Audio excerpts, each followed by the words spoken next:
नमामि श्रीमातृमीरा अरविंदो सावित्री अध्ययन कार्यक्रम रे अंशग्रहण करथिबा सम्मानस्पद समस्त भाई अपा आमे प्रथम पर्व दि बुक ऑफ बिगिनिंग्स तृतीय अध्याय दि योग ऑफ द किंग दि योग ऑफ सोल्स रिलीज राजांक योग आत्मा र मुक्तिर योग ए प्रसंग आमे आलोचना करूछे एवं गत सप्ताह तीनोटी अधिवेशन रे आमे 23 पृष्ठार आमे 8 नंबर लाइन पर्यंत आमे जाइथिले आज 23 पृष्ठा 9 नंबर लाइन रो आरंभ करिवे ता पूर्व कहूचे सेटा अश्वपतिंकर जो व्यक्तित्व विषय श्री अरविंद वर्णना करूछंती आमे आलोचना भी करथिले जे से जो व्यक्तित्व श्री अरविंद व्यक्तित्व सहित अनेक मात्रा रे खाप खाउचे किंतु तथापि श्री अरविंद हेउचंती अश्वपति ठार महियान तांक चरित्र को आम देखिए से प्रसंग रे आपण मन कहितले जेतबेले नाथकर्णी पचारुछंती अमल किरण को जे I think Aswapati in Savitri Shri Aurobindo himself Amal Kiran उत्तर दउछंती Aswapati is an aspect of Shri Aurobindo तेणु आम एठारे अश्वपतिंकर चरित्र रे श्री अरविंदर साधनार कथा भी देखिए श्री अरविंदर व्यक्तित्वर किछि अंश आमे अश्वपति चरित्र रे देखिबा को पाइबे सही प्रसंग रे आमे आलोचना करू करू देखिथिले जे his soul lived as eternity's delegate his mind was like a fire assailing heaven his will a hunter in the trails of light ए कथा आमे गत थर आलोचना करथिले तेणु म ताको व्यापक करू नै से थिले शाश्वत लोकर एक प्रतिनिधि शाश्वत लोकर बा इटर्निटी शाश्वतंकर एक प्रतिनिधि भाव से पृथ्वी पृष्ठ को आसीथिले एवं तांकर मनरे एभली एक तीव्र आस्पृह अग्नि प्रज्वलित होई रहितला जहा स्वर्ग को अधिकार करिबा पई प्रस्तुत होई रहितला उद्यत होई रहितला एवं तांकर संकल्प एक शिकारी तुल्य लक्ष्य दिगरे से लक्ष्य थिला आलोकर पश्चात अनुसरण करी ट्रेल्स बा तार पदांक अनुसरण करी तार रेखा को अनुसरण पश्चात रेखा को अनुसरण करी तांकर संकल्प छुटी चलीथिला an ocean impulse lifted every breath एक महासागर भली एक प्रचंड प्रेरणा तांकर प्रत्येक श्वासक्रिया को आंदोलित करुथला उत्तोलित करुथला इज एक्शन तांकर जो दैनंदिन घटनाक्रम थिला जीवनचर्या थिला ताहा मध्य सते एते दिव्य थिला जे से भगवत पदचिन्ह को छाड़ी जाउथला his action left the footprints of a god his movement was a beat of puissant wings एवं प्रत्येक मुहूर्त एक शक्तिशाली डेणार स्पंदन स्वरूप थिला अर्थात तांकर चेतनार क्रम उत्तरण तीव्र थिला प्रचंड थिला संकल्प एकाभिमुखी थिला अटल थिला सही अश्वपति तांक विषय आउ किछटा वर्णना रही आमे आज सही प्रसंग को देखिबे page 23 line 9 the little plot of our mortality tossed by the tenant from the heights became a playground of the living infinite.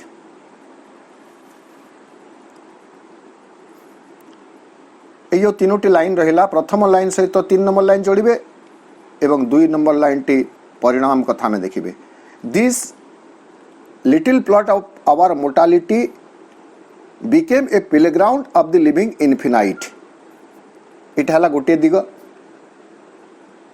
केमिति एही little plot of immortality playground of the living infinite रे परिणत हैला कौन जादू हैला कौन क्रिया संगठित हैला जद्वारा एही मोर्टालिटी रो प्लॉट टी डिवाइन लिविंग इनफिनाइट रो गोटे प्लेग्राउंड रे परिणत हे गेला नहीं tossed by this tenant from the Heights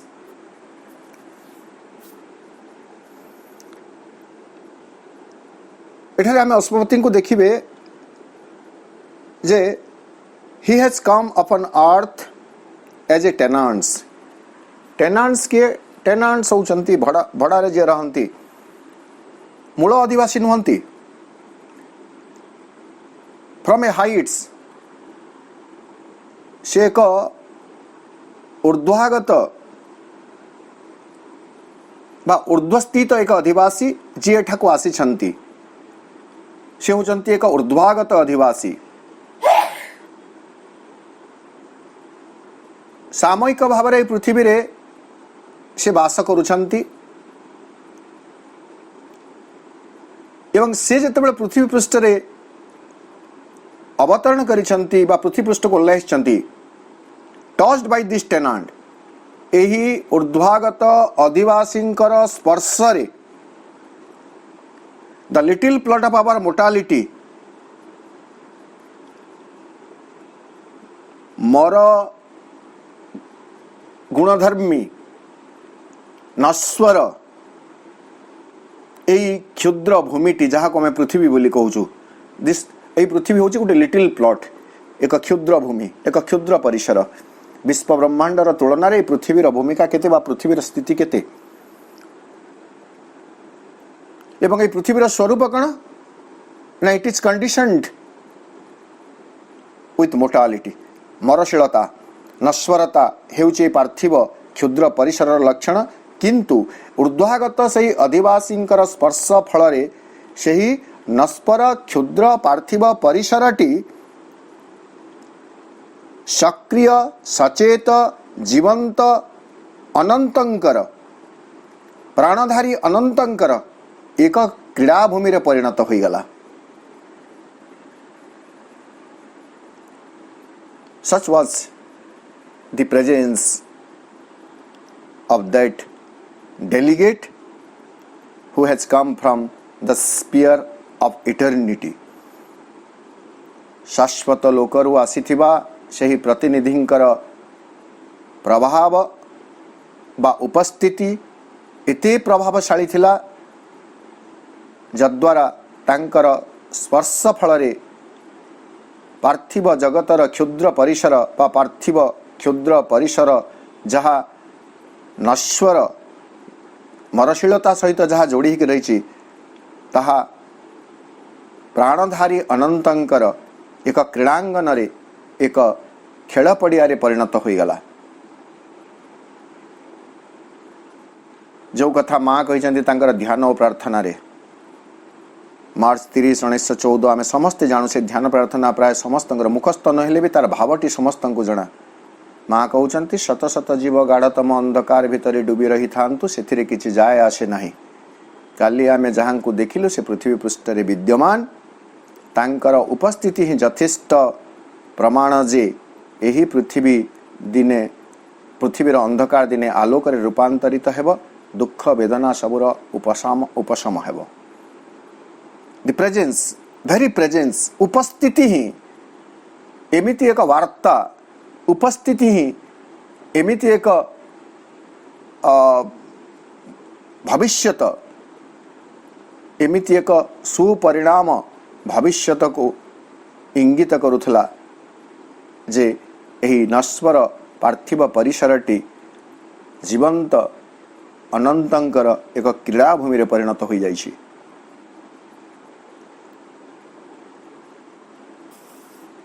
This bodily appearance is not all.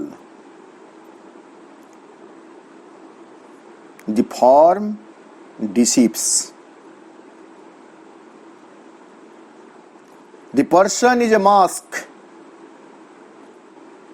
hid deep in man.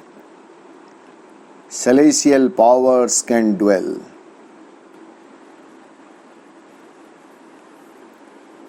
आमे साधारणतः बॉडीली एपियरेंस बा दैहिक आकृति को देखी शरीरटी को देखी जीवनर बाह्य गुणधर्मटी को देखी आमे सबु किछि निर्धारित करि थाउ। किंतु प्रकृत रे This bodily appearance is not all. ଏହି ଶରୀରଗତ ଦୈହିକ ଆକୃତି ଏହା ସବୁ କିଛି ନୁହଁ। ବାହ୍ୟ ଜୀବନର ବାହ୍ୟ ଘଟଣାବଳୀ ଏହା ମଣିଷ ଜୀବନର ଅସଲ ସ୍ୱରୂପ ନୁହଁ।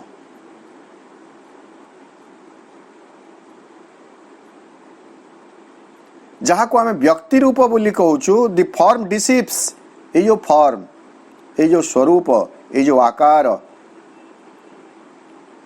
ଏହି ରୂପଟି, ଏହି ଆକାରଟି ପ୍ରତାରଣା କରେ, ଡିସିପ୍ସ, ଛଳନା କରେ।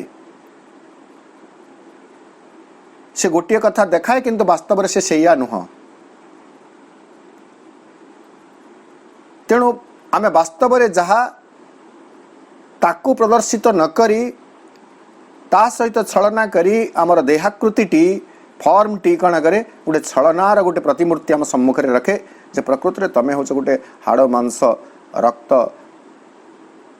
ଧାରୀ ଗୋଟେ ଶରୀର, ଜୀବସତ୍ତା, ଦୈହିକ ସତ୍ତା, ବଡିଲି ଏପିୟରେନ୍ସ। କିଏ କଳା, କିଏ ଗୋରା, କିଏ ଡେଙ୍ଗା, କିଏ ବାଙ୍ଗରା, ଦିଜ୍ ଆର୍ ବଡିଲି ଏପିୟରେନ୍ସ। କିନ୍ତୁ ଏହି ରୂପ ପ୍ରତାରଣା କରେ, ଆମର ବାସ୍ତବ ସ୍ୱରୂପକୁ ସେ ପ୍ରକାଶିତ କରିପାରେ ନାହିଁ। ବାସ୍ତବ ସ୍ୱରୂପଟି ତାହେଲେ କ'ଣ? ତା କହିବା ପୂର୍ବରୁ ଆଉ ଗୋଟେ କଥା ଶ୍ରୀଅରବିନ୍ଦ ଆମକୁ ସୂଚାଇ ଦେଉଛନ୍ତି, the person is a mask. Person is a mask. ଆମେ ଯେଉଁ ବ୍ୟକ୍ତି ବୋଲି କହୁଛୁ, ଏ ବ୍ୟକ୍ତି ରୂପ ହେଉଛି ଏକ ମୁଖା। ଏ ମୁଖା ବିଷୟଟି ଆମେ ସମସ୍ତେ ଅବଗତ ଅଛୁ। ମୁଁ ଯଦି ମନେ କରନ୍ତୁ ଗୋଟିଏ ବାଘର ମୁଖା ପିନ୍ଧିବି, ବାହାର ଲୋକ ମୋତେ ଦେଖିଲେ ବାଘଟିଏ ଭଳି ଜାଣିବ, କିନ୍ତୁ ତାହା ମୋର ଅସଲ ସ୍ୱରୂପ ନୁହଁ। ସେ ମୁଖାଟି ଖୋଲିଦେଲେ ମୁଁ ପ୍ରକୃତରେ ଜଣେ ମଣିଷ। ଠିକ୍ ସେମିତି ଆମେ ଦେଖିବେ ଏଇ ମଣିଷ ରୂପୀ ଯେଉଁ ପ୍ରତିରୂପଟି ଆମର ରହିଛି, ରୂପଟି ଆମର ରହିଛି, ମଣିଷ ରୂପୀ ଯେଉଁ ଢାଙ୍କୁଣୀଟି ରହିଛି, ଖୋଳଟି ରହିଛି, ଏହା ହେଉଛି ଗୋଟେ ମୁଖା। ଦି ପର୍ସନ୍ ଇଜ୍ ଏ ମାସ୍କ। କାହାର ମୁଖା? ନାହିଁ, ଆମ ଅନ୍ତଃସତ୍ତାଙ୍କର ଏକ ମୁଖା। ଅନ୍ତଃସତ୍ତା ହେଉଛନ୍ତି ଦି ରିଏଲ୍ ବିଙ୍ଗ ଇନ୍ ଅସ୍। ସେ ମଣିଷ ରୂପକ ଏକ ମୁଖା ପରିଧାନ କରିଛନ୍ତି। Person is a mask. The person is a mask. hid deep in man celestial powers can dwell। ବାହାରୁ ଯେଉଁ ମଣିଷକୁ ଦେଖି ଆମେ ହୀନ, ଦୀନ, ଅକିଞ୍ଚନ, ନଗଣ୍ୟ ବା ମହାନ, ଧନଶାଳୀ, ବିତ୍ତଶାଳୀ ଏଭଳି ଯେଉଁ ବର୍ଣ୍ଣନା କରୁଛୁ, ଏସବୁର କିଛି ଅର୍ଥ ନାହିଁ। ହିଡ୍ ଲୁଚିକରି ରହିଛି କେଉଁଥିରେ? ଡିପ୍ ଇନ୍ ମ୍ୟାନ୍, ମଣିଷର ଗଭୀର ପ୍ରଦେଶରେ ଲୁଚିକରି ରହିଛି। କ'ଣ? ସେଲେସିଆଲ ପାୱାର୍ସ କ୍ୟାନ୍ ଡୁଏଲ୍। ସେଲେସିଆଲ ମାନେ ସ୍ୱର୍ଗୀୟ, ସ୍ୱର୍ଗିକ, ସ୍ୱର୍ଗୀୟ ବା ସ୍ୱର୍ଗିକ ଶକ୍ତି ସମୂହ ମଣିଷର ଅନ୍ତରତମ ପ୍ରଦେଶରେ ଲୁକ୍କାୟିତ ଅବସ୍ଥାରେ ବାସ କରିପାରନ୍ତି। ଅର୍ଥାତ୍ ଏକ ଦେବଶକ୍ତି, ଐଶ୍ୱର୍ଯ୍ୟ ଶକ୍ତି, ଏହା ଆମ ଅନ୍ତର ଭିତରେ ବାସ କରନ୍ତି। କେନ୍ ଯଦିଓ ଲଗାଯାଇଛି, ତଥାପି ଆମେ ତାହା ରହିଛନ୍ତି ଆମ ଭିତରେ, ଆମେ ଜାଣୁଛୁ, କିନ୍ତୁ ବାହାରକୁ ତାହା ଜଣାପଡ଼ୁନାହିଁ। ମଣିଷ ଏକ ମୁଖା ସଦୃଶ ସମ୍ମୁଖ ଭାଗକୁ ମଣିଷ ହେଉଛି ଯେମିତି ବାଘର ମୁଖା, ସେମିତି ମଣିଷର ମୁଖା। ସତେ ଯେମିତି ଆମ ଅନ୍ତଃସତ୍ତାଟି ମଣିଷର ମୁଖା ପରିଧାନ କରିଛନ୍ତି। ଏ ମୁଖାଟିକୁ ଦେଖି ଆମେ ସବୁ ଆକଳନ କରିଦେଉଛୁ। ଉଚ୍ଚତା ଏତେ, ରଙ୍ଗ ଏମିତି, ବୁଦ୍ଧି ଜ୍ଞାନ ଗୁଣ ଏତିକି, କିନ୍ତୁ ସେହି ମୁଖାଟିର ପଶ୍ଚାତରେ ଅସଲ ସତ୍ତାଟି ରହିଛନ୍ତି ଏବଂ ମଣିଷର ସେ ଅନ୍ତଃପ୍ରଦେଶରେ ସ୍ୱର୍ଗିକ ଶକ୍ତି ସକଳ ସମୂହ ବାସ କରିପାରନ୍ତି। ଏକଥା ଶ୍ରୀଅରବିନ୍ଦ ଆମକୁ ସୂଚାଇ ଦେଉଛନ୍ତି।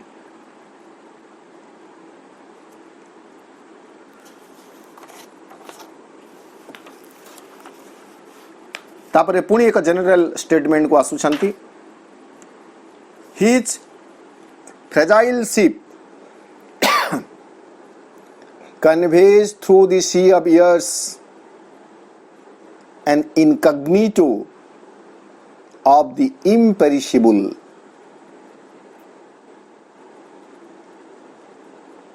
No doubt we are mortal, but there is an imperishable being living within us. तो एठारे मनुष्यर जीवन को तुलनात्मक भाव में वर्णना करा जाउची। मनुष्यर जीवन को एक फ्रेजाइल शिप भंगुर पोत सदृश वर्णना करा जाइछि एवं काल को बा इयर्स को समुद्रर प्रवाह जल प्रवाह भाव में वर्णना करा जल तरंग बा जल भाव में वर्णना करा जाइछि। His fragile ship conveys through the sea of years. मनुष्य कण करे तार से भंगुर पोत फ्रेजाइल किछि बाट गला परे जहा नष्ट हो जाउछि आमे समस्त जानू। वर्ष समूह बा काल सागर बक्षरे तार से भंगुर स्रोतटी को मनुष्य सत्य जेमिति भसई देइछि।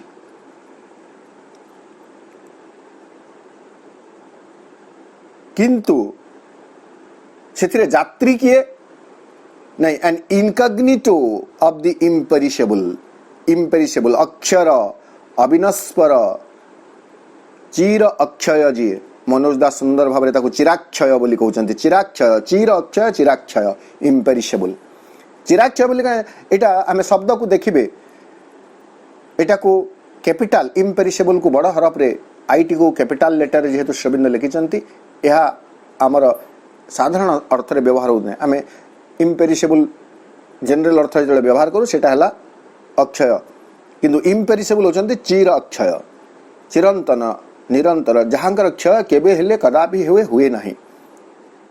तो तांकर एक छद्म स्वरूप को बहन कर अर्थात मनीष हेउची से चिराक्षयंकर एक छद्म स्वरूप इनकग्निटोर अर्थ हेउची छद्म स्वरूप।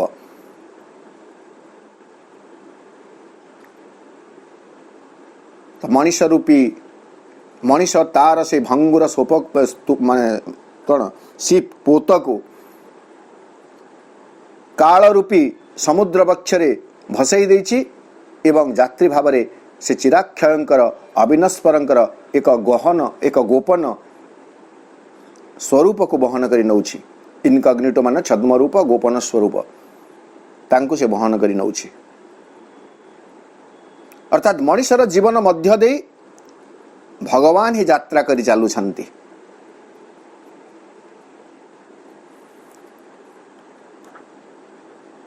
A spirit that is a flame of God abides a fiery portion of the wonderful artist of his own beauty and delight, immortal in our mortal poverty.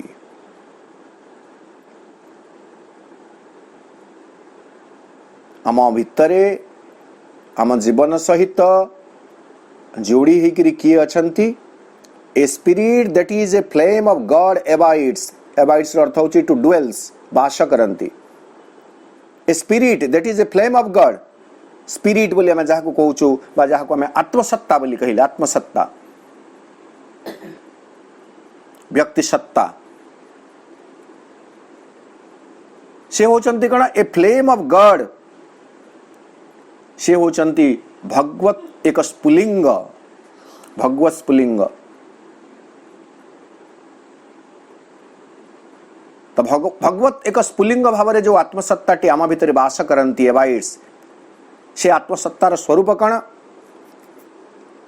A fiery portion of the wonderful पुणी कहला केवल flame of God नुह से जे भगवान केवल एक अग्निशिखा ताहा नुह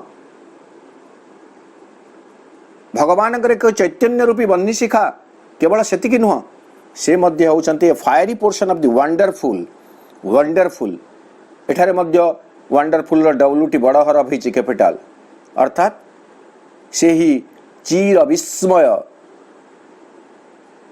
जहाँ को वेदरे अद्भुत बोली वर्णना करा जाउछि वंडरफुल अद्भुत तो से जो स्पिरिट जहाँ मनुष्य भितर रहे से होचंती से अद्भुतंकर चीर विस्मयर एक फायरी पोर्शन आग्नेय भाग फायरी पोर्शन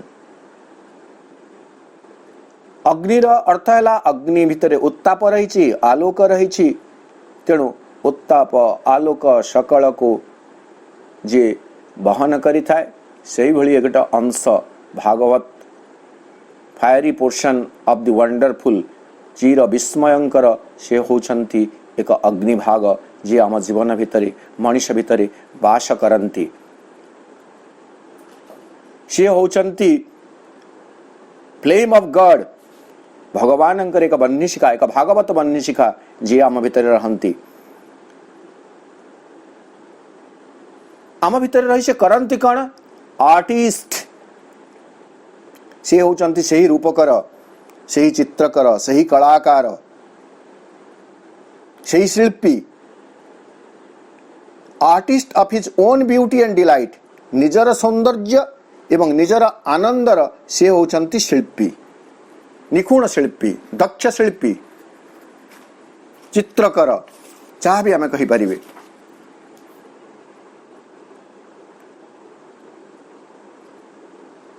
तेणु जीवन रे कौन रही सौंदर्य रही जीवन रे आनंद रही वर्तमान आमे प्रश्न करि पारिबे निजे निज को कहीं आम बाह्य जीवन रे तो हमको जना पड़ू नहीं एमिति दुईटी जिनस आमको देखा जाउची असुंदर बा असुंदर देखा जाउची एवं द्वितीय कथा है आनंद नहीं दुख रही कहीं कारण आमे आम अंतर स्थित से कलाकारंकर शिल्पींकर उपस्थिति संबंध में सचेतन हो पारि ना तेणु यह आमको एमती देखा जाउची और otherwise really that fiery portion of the wonderful that flame of God who abides within us is the artist of his own beauty and own bliss से चीर विस्मयंकर अद्भुतंकर जो अग्नेय भाग व अग्नेय अंश से भगवत बन्हीशिखा जी आम भितर वास करती सी होचंती निज सौंदर्य एवं निज आनंदर निखुण शिल्पी दक्ष शिल्पी आहरी गोटे लक्षण विषय वर्णना करा जाउछि इमोर्टाल इन आवर मोर्टाल पोवर्टी आमर यही नस्पर दारिद्र्य जीवन भितर ए जगह पोवर्टीटा को साधारण धन संपत्ति जनित पोवर्टी कथा कह जाऊ नहीं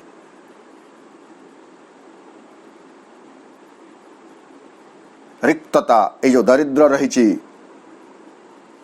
नस्वर दारिद्र्य आमर ये नस्वर दारिद्र्य भितर से होचंती अविनश्वर immortal in our mortal poverty it is lyrical केते छंदयुक्त ए लाइन टे सुना जाउची इमोर्टाल इन आवर मोर्टाल पोवर्टी एई भली एक भाव को श्री अरविंद तांकर गॉड्स लेबर रे लिखिछन्ते ताको संपूर्ण भाव मु कोट करि पारु नाही जदि शब्द गोटे जोड़े एपट सेपट हेबा मते क्षमा करिवे किंतु अर्थटी एमिति कण even in rest I am God slain I am immortal छिन्न वस्त्रे भी मु भगवान हत होई भी मु महान it is that spirit immortal in our mortal poverty in rest I am God छिन्न वस्त्रे भी मु महान भगवान दैट इज द कैरेक्टरिस्टिक स्वभाव of the spirit who abides within us, which is a flame of the God, which is a fiery portion of the wonderful, who is the artist of its own beauty and bliss. He lives in our mortal body. As an immortal being. आमर ए नश्वर शरीर रे नश्वर दारिद्रता भितरे से अविनश्वर सत्ता वास करती।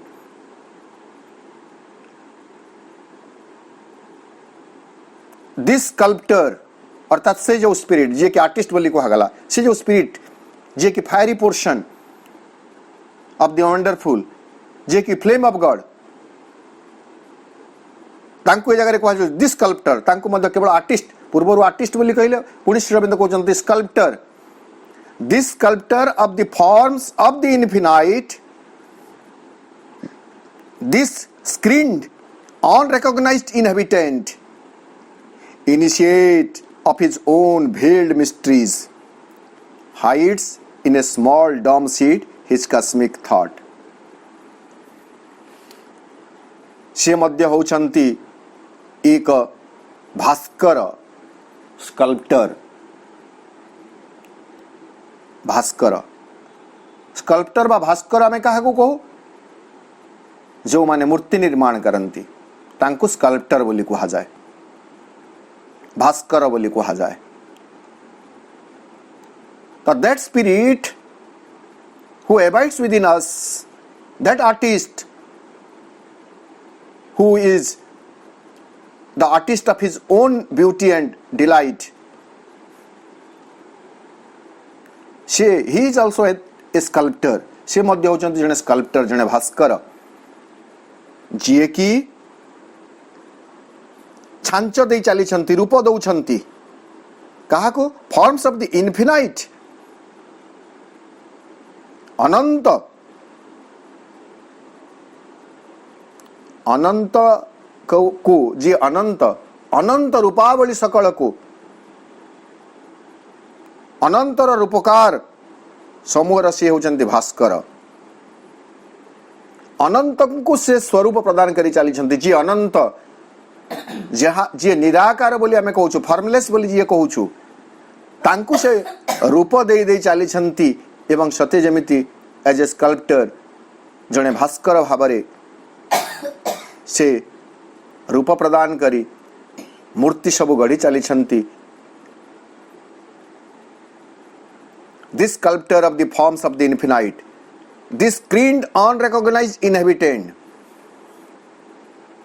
ए जगह आउ गोटे कथा है जे इनहेबिटेंट को मध्य श्री अरविंद बड़ हरब रे कहउछन्ते, इनहेबिटेंट अधिवासी, चिर अधिवासी, शाश्वत अधिवासी, नित्य अधिवासी, सनातन अधिवासी। किंतु दुखर कथा, he is unrecognised, we do not recognise that he is the real inhabitant of our being। एही रूप भितरे से होचंती शाश्वत अधिवासी, किंतु तांको वर्तमान पर्यंत आमे रिकॉग्नाइज्ड करी ना हूं,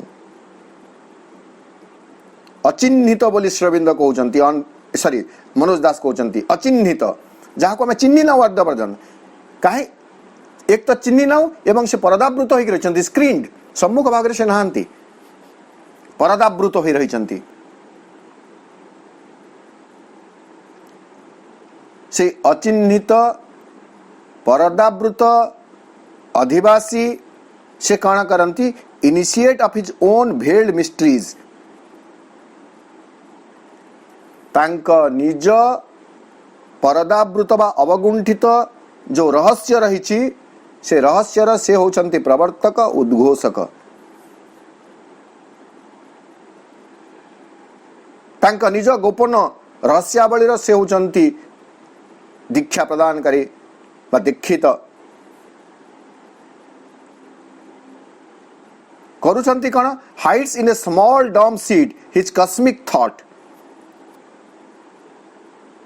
तांक पाखरे रहिछि एक महाजागतिक भावना, एक महाजागतिक परिकल्पना, थॉट,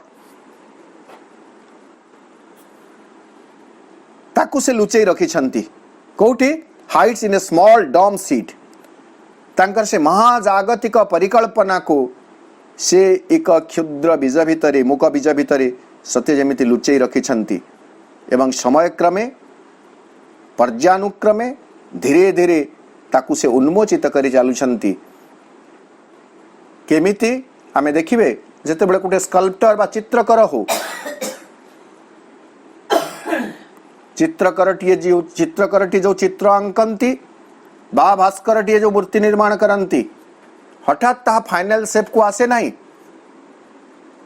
पर्यायक्रमे पर्यायानुक्रमे गोटे पर गोटे पर्याय अतिक्रम करी करी करी करी गोटे दिन आसे जो दिन से चित्रटी एक संपूर्ण रूप ग्रहण करे बा भास्कर द्वारा निर्मित मूर्तिटी एक संपूर्ण अवयव प्राप्त हुई आम सम्मुख एक देवमूर्ति भाव में उपस्थित हुए।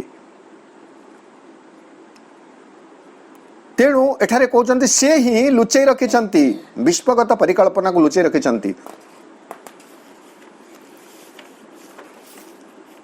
In the mute strength of the occult idea, determining predestined shape and act, passenger from life to life, from scale to scale, changing his image self from form to form, he regards the icon growing by his gaze, and in the worm foresees the coming God. विवर्तन परम रहस्य को एठारे श्रीअरविंद उन्मोचित करुछंती। तमे कहले से Heights करिसंती कोन गोटे cosmic तांकर कस्मिक आइडिया को कस्मिक प्लान को आइडिया को से लुचई रखिसंती। तो से जो it is not a cosmic plan only, cosmic idea only, it is also an occult idea.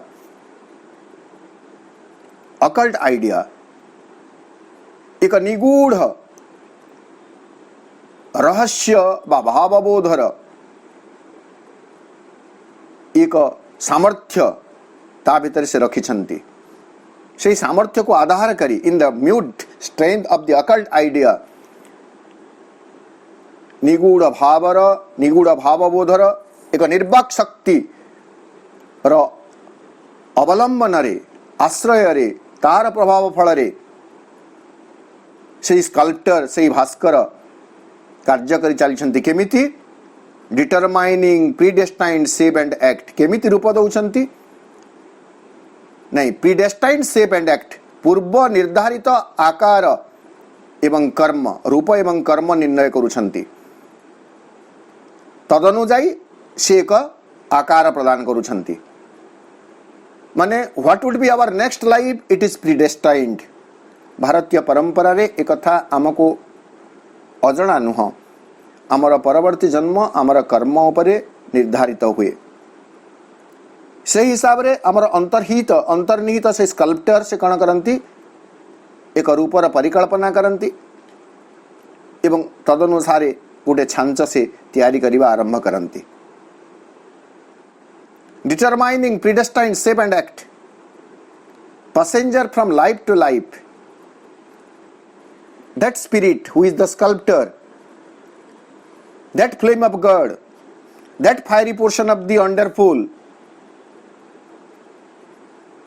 he lives within us like a passenger, यात्री भली।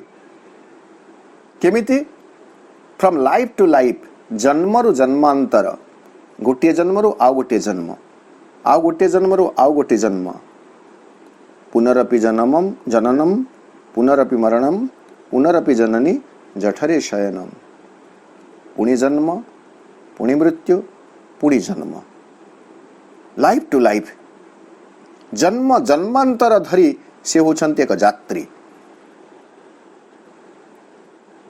Passenger from life to life, from scale to scale, केवल जन्म जन्मांतर धरी नहीं। बर्तमान एक कथाटी आउ टिके गुरुत्वपूर्ण, एक कथा में बुझिबा को पड़ियो। आमे जो कहले बा पूर्वर मु गोटे मिनिट पूर्वर जो कहली पुनरपि जननम पुनरपि मरणम पुनरपि जननी जठरे शयनम, आमको लगुच यह गोटे साइक्लिक प्रोसेस, गतानुगतिक एक चक्र, घूर्णायमान एक चक्र भली। किंतु it is not like that, it is also like an ascension from scale to scale. निम्न एक पर्यायर उच्चतर एक पर्याय को आरोहण एक क्रम मध्य रही। खाली जन्मरु जन्म अतिक्रम कर यात्री नुहंती, गोटे पैरेलल भूई रे नाही ए यात्रा गोटे पैरेलल भूई रे नाही प्रत्येक जन्म पूर्ववर्ती जन्म ताहा चेतनार एक निम्न भाग रे रही परवर्ती जन्म पुणी आ गोटे स्केल से अतिक्रम करुछि पर्याय रु पर्यायंतर यात्रा स्केल टू स्केल गोटे पर्याय आ गोटे पर्याय चेंजिंग हिज इमेज सेल्फ से कौन करती इमेज सेल्फ तांकर रूप धारण करिथिबा सत्ता को से पुणी थरे परिवर्तन कर दियंती एई जन्म रे जो रूप धारण करिसंती आगामी जन्म रे आ गोटे रूप धारण करिवे गोटे जन्म रु आ गोटे जन्म को यात्रा करिवे चेतनार गोटे स्तर रु आ एक उच्च स्तर को आरोहण करि जिवे निज सकाशे निजे जो रूप टी गठन करते से रूप को मध्य से परिवर्तन करदेवे changing his image self from form to form रूप पर आउ गोटे रूप रूप पर आउ गोटे फ्रॉम फॉर्म टू फॉर्म केते जे रूप धारण कले आमे तार कौन सी ठिकाना नहीं he regards the icon growing by his gaze regard से लक्ष्य करुछंती दृढ़ दृष्टि निबद्ध करी देखुछंती कौन क्रमवर्धिष्णु से देवचित्र growing by his gaze regards the icon icon होचंती गोटे देवमूर्ति धीरे धीरे से देखुछंती से देवचित्र केमिति धीरे धीरे वृद्धि लाभ करुछि एवं finally and in the worm forces the coming God से देखंती कीट भितर से देखंती आगामी देवता को अर्थात आमे जदि ठीक भाव बुझे ये जो यात्रा कीटठू यात्रा जो आरंभ होइछि जड़ठू जो यात्रा आरंभ होइछि जो आमे जो 84 लाख जोनी कथा कहू 56 कोटी जीवर कथा कहू 84 लाख जोनी अतिक्रम कला पर आमे मनुष्य जन्म रे पुणी आमे असंख्य जन्म अतिक्रम कला पर आमे सही सोपान रे जाई पहुंचबे जहा हेउछि आमर निर्दिष्ट नियति अवश्यम भावी नियति अनिवार्य नियति तो यहाँ गोटे दृष्टि आम देखिए आम भितर आम जहाँ श्रीरबिंद तीनोटी कथा गोटे गोटे हेले चैत्य गोटे हेले आत्मा एवं आ गोटे हेले से जो साक्षी आत्मा दि इम्पर्सनाल निर्व्यक्तिक जो सेल्फ बा ब्रह्म आम भितर अच्छा गोटे हेले ब्रह्म गोटे हेले आत्मा एवं आ गोटे हेले साइकिक बीइंग आज आलोचना को आम ये रखिए 23 पृष्ठार 30 नंबर लाइन आसंता काली पुणी आम 31 नंबर लाइन रु आलोचना आरंभ करेंगे।